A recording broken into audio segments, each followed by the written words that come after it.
कहते हैं कि चूंकि हम हैं तो हम ही रहेंगे और जो हम चाहेंगे वही होगा। और ये पेंशनधारियों के साथ यही हो रहा है। इनको लगता है कि हमें फायदा होगा, इनको लगता है मैं सत्ता में बना रहूंगा, इनको लगता है मुझे वोट मिलेगा। तो ये जो है ये सारे जो पेंशनधारी हैं वो आपको वोट नहीं देंगे, आपके पार्लियामेंट को घेरेंगे, आपको धरना प्रदर्शन से या और भी चीजों से जो उनकी आह निकलेगी, जो बददुआएं निकलेंगी, वो कहीं न कहीं आपको नुकसान देगा।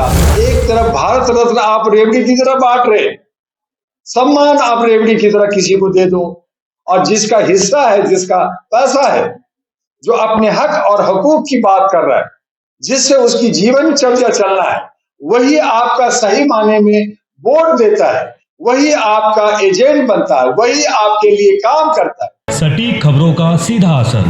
आप देख रहे हैं एनसीआर समाचार। सर, जिस तरह से ईपीएफ 95 के कर्मचारी जो धरना प्रदर्शन 11 दिनों से कर रहे थे, उनको ईपीएफओ समझा के घर भेज दिया, इस पे क्या कहेंगे? देखिए, सरकार जो है इस बात पे गंभीर नहीं है। जर्नलिस्ट महोदय, आप तमाम लोगों के चैनल को अभिनंदन करते हुए मैं कहना चाहूंगा सरकार से कि जो ईपीएफ उनके ही पैसे हैं, पेंशन का पैसा, अपना पैसा मांग रहे।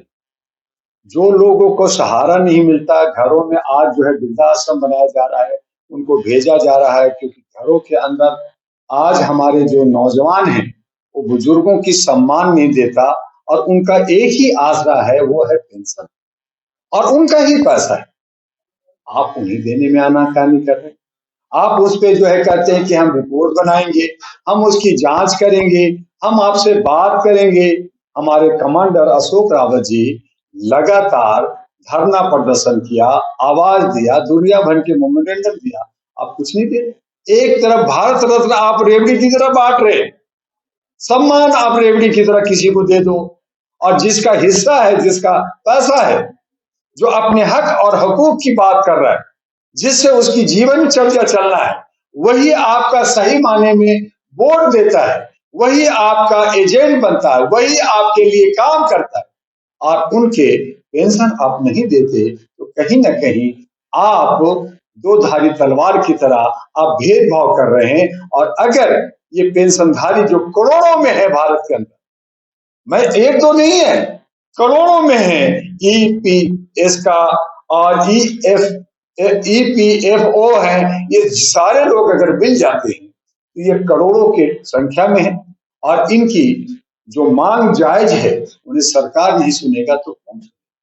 सरकार गूंगी बहरी और कोटन डाल करके आप काम चलाएंगे तो ये सारे जो पेंशनधारी हैं वो आपको वोट नहीं देंगे, आपके पार्लियामेंट को घेरेंगे, आपको धरना प्रदर्शन से या और भी चीजों से जो उनकी आह निकलेगी, जो बददुआएं निकलेंगी, वो कहीं न कहीं आपको नुकसान देगा। इसलिए मैं आपकी चैनल से चाहता हूं कि सरकार इस पर तत्काल बात करे और उसका समाधान निकाल करके उनकी जितनी पेंशन बनती है, उनका हक है, अधिकार है, उनका पैसा है, उनको मिलना चाहिए। और इसके लिए डॉक्टर एमयू दुआ जो मानवाधिकार के लिए काम करता है देश और विदेश में, वो इसकी मांग करता है। सर, उनको अभी जो है क्या नाम बृहस्पतिवार को बुलाया गया है कि उनसे बात हुई कि उनके प्रपोजल आप बना के लाओ, इस पर क्या कहेंगे? देखिए जर्नलिस्ट महोदय, सरकार कहती है कि हम बात करेंगे, आप मेमोरेंडम दीजिए, हम आप पे सोचेंगे,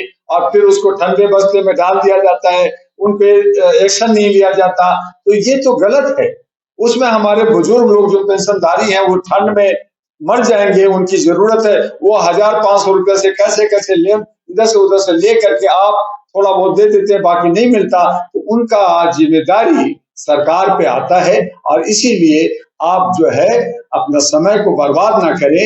मीटिंग और बुलाए हैं ठीक है, लेकिन उस पर तत्काल जो है एक्शन लेने की, आदेश देने की जरूरत आती है। अभी सर 11 दिन उन्होंने धरना करा, लगातार जो है जबरदस्ती धरना प्रदर्शन जंतर मंतर के अंदर घुसे, उसमें 5 दिन तो उनका रिजेक्ट कर दिया। जब ये सरकार रिजेक्ट कर सकती है, उनको धरना नहीं करने दे रही है, तो उनके पैसे कैसे देगी? उस दिशा में आप क्या?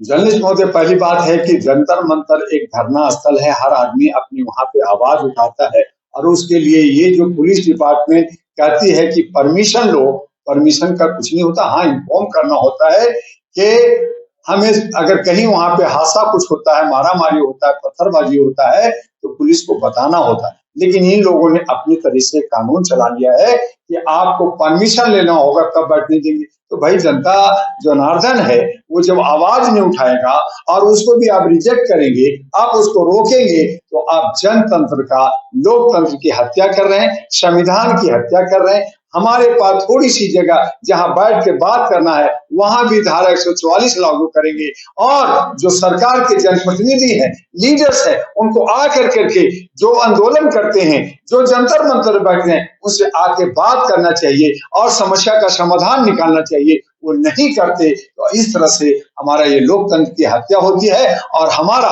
थू विदेश में भी होता है। जो बुजुर्ग लोग हैं, जो पेंशनधारी हैं, उनका पेंशन, उनका हक सरकार का देने का दायित्व बनता है, उनकी ड्यूटी है। और ये अगर नहीं करेंगे तो बुजुर्गों के साथ, पेंशनधारियों के साथ ह्यूमन राइट्स के लोग और नौजवान और तमाम लोग, सामाजिक कार्यकर्ता उनके साथ खड़ा मिले। वो सब लगातार 10 सालों से ये धरना प्रदर्शन कर रहे हैं। सरकार है, इनकी सरकार के मंत्री ने भी कहा था अगर हमारी सरकार बनी तो 3,000 रुपए पेंशन दिया जाएगा। जिस तरह से ये बढ़ चढ़ के प्राण प्रतिष्ठा सरकार बनाने में करते हैं, इन बुजुर्गों के प्रति इनका क्या मतलब? जर्नलिस्ट महोदय, जितने भी पार्टियां हैं, जब वो इलेक्शन के वक्त में बहुत सारे वादा और बहुत सारे जो है जुमलेबाजी किया जाता है, नौजवानों के साथ 15 लाख दूंगा, 2-2 करोड़ रोजगार दूंगा, पेंशन दूंगा, आपको ये छूट दूंगा, ये महंगाई पे कमी करूंगा, ये बहुत सारी बातें करते हैं और बाद में करते हैं कि ये पार्टी नहीं हमारी है। और आज क्या है, बीजेपी कोई पार्टी है क्या?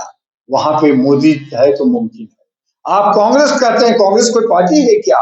वहां पे सोनिया और राहुल है तो पार्टी है। अगर आप कहते हैं समाजवादी पार्टी, तो समाजवादी कहाँ दिखता है? वहां अखिलेश है तो पार्टी है।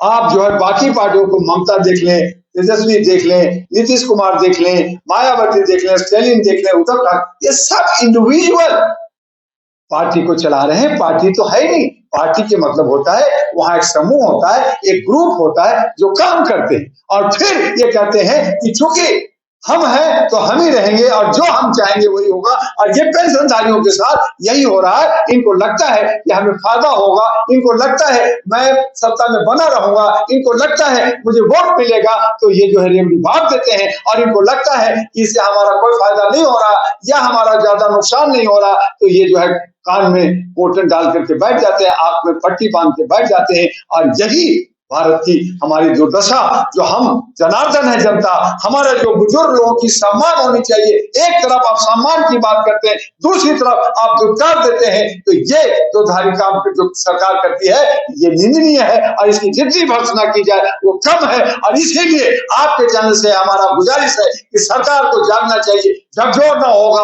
और इसका जो लोग इसमें मौत हो जाता है या उनकी खामियां होती है या उनकी कमियां होती है, उसका सबका दायित्व और सबकी बददुआ सरकार पे पड़ेगी। उससे बचना चाहिए सरकार।